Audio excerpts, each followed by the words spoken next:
The anonymous letter arrived like a Molotov cocktail in Daystar's prayer chapel. Heavy-hearted when I wrote this, it began, exposing the toxic reality behind Christian television's glossy facade. Rachael Lamb, heiress to the Daystar empire, stood accused of cultivating a culture of fear, manipulation, and spiritual abuse within the network her father built. Former employees described her transformation from approachable host to mercurial executive, where answering phones during donation drives meant enduring her volcanic temper. All company employees required to be on standby, one recalled, describing mandatory call center duty where Rachael's demands turned sacred mission into corporate punishment.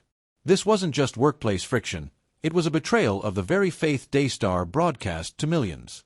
Workers spoke of physical tremors before entering her office, the air thick with dread as they braced for unpredictable outbursts over trivial matters, a misplaced comma in the teleprompter script, lukewarm coffee, or even the wrong shade of blue in a guest's tie.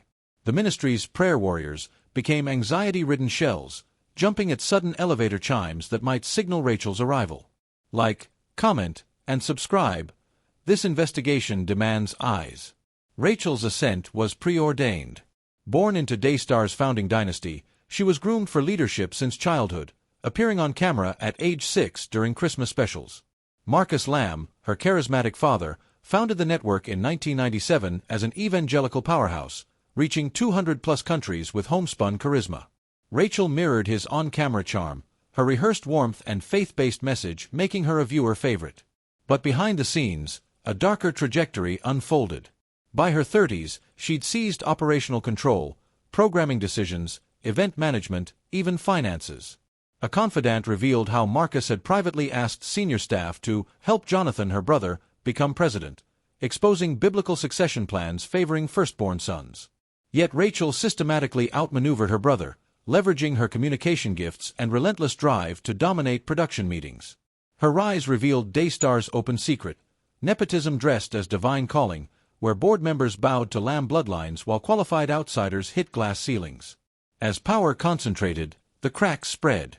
Staff who once praised Rachael's vision witnessed alarming changes.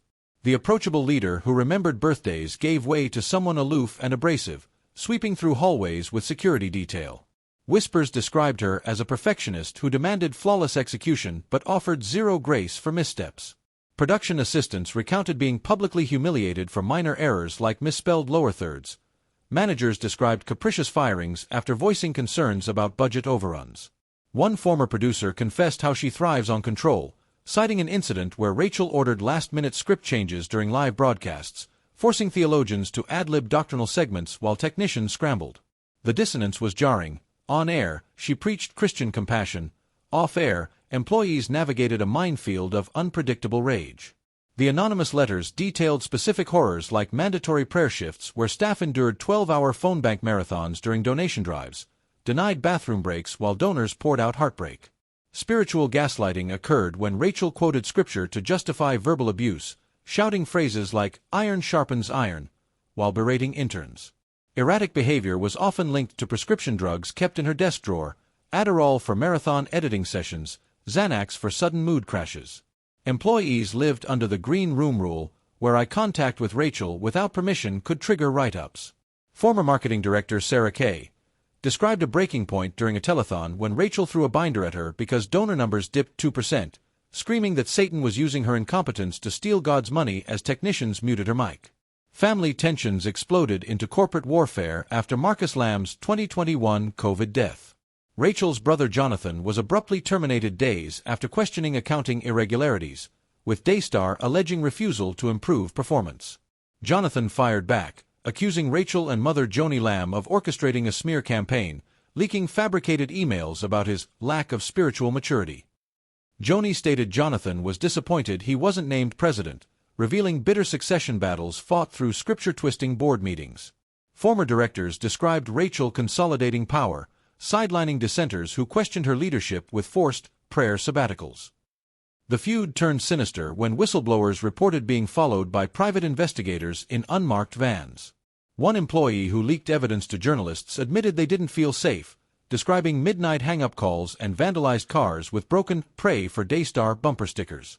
Daystar's Christian values now included alleged retaliation and surveillance, with security badges tracking movement through the compound. The inheritance wars revealed Marcus's contradictory wishes, privately promising Jonathan the presidency while signing documents granting Rachael operational control.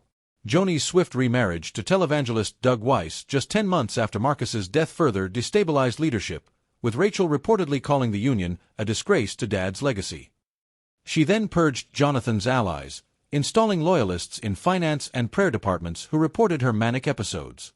In a particularly symbolic act, she ordered Marcus's photos removed from headquarters during renovations, dismissing them as visual clutter that distracted from her vision. When former operations manager Thomas Rigby contacted investigative journalist Julie Royce, Daystar's Retaliation escalated dramatically. After Rigby submitted evidence of six-figure donor fund diversions on November 15, he was fired via 2 a.m. email the next day citing violation of spirit-led conduct. By November 17, a private investigator photographed Rigby's children at their elementary school playground, and within days, Daystar lawyers threatened defamation hell with lawsuits citing biblical injunctions against touching God's anointed. Rigby's evidence included secret recordings of Rachael screaming at staff about incompetent maggots, documents showing donor fund transfers to Lamb family vacation properties, and encrypted emails ordering IT to monitor disloyal employees' keystrokes. Rigby confessed to sleeping with a loaded Glock under his pillow, noting how executives weaponized Psalm 91 during staff meetings while hiring ex-military investigators. His wife developed panic attacks, convinced minivans outside their home were Daystar surveillance. Rachael Lamb now presides over a fractured empire. Daystar still beams sermons worldwide, but its foundation crumbles as affiliates defect. The whistleblower's evidence paints a portrait of institutional rot, from recording devices hidden behind prayer room crosses to seven-figure production budgets funding Lamb family luxuries. Yet Rachael's greatest challenge isn't scandal, it's the ghost of Marcus Lamb. His larger-than-life legacy haunts every decision, with elderly viewers comparing her stilted delivery to his folksy charisma. Employees describe her oscillating between mimicking Marcus's pulpit gestures and rebelling against his shadow, once drunkenly smashing his Emmy Award after a ratings dip.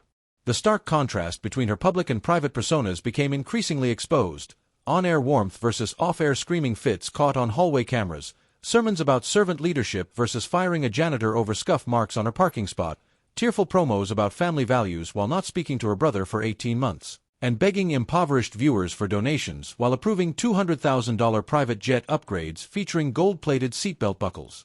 Daystar's implosion reveals evangelical media's fatal flaws. The dynasty delusion led the Lambs to treat a global ministry as personal property, where Rachael's presidency wasn't earned through spiritual maturity but seized through board manipulation and emotional blackmail. This nepotism bred grotesque entitlement. Staff became indentured servants while Lamb family members flew first class to prayer retreats in Bora Bora. Until networks implement secular safeguards, independent oversight, term limits, forensic audits, they'll keep degenerating into cults of personality.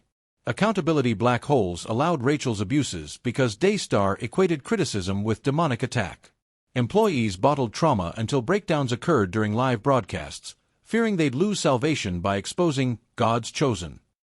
Authentic faith communities require whistleblower protections and third-party investigations, not threats wrapped in scripture. Marcus's death detonated a grief time bomb, decades of suppressed family trauma exploding through Joni's controversial remarriage, Rachael's pathological power grabs, and Jonathan's exile. Ministries ignoring psychological wounds during leadership transitions reap this whirlwind.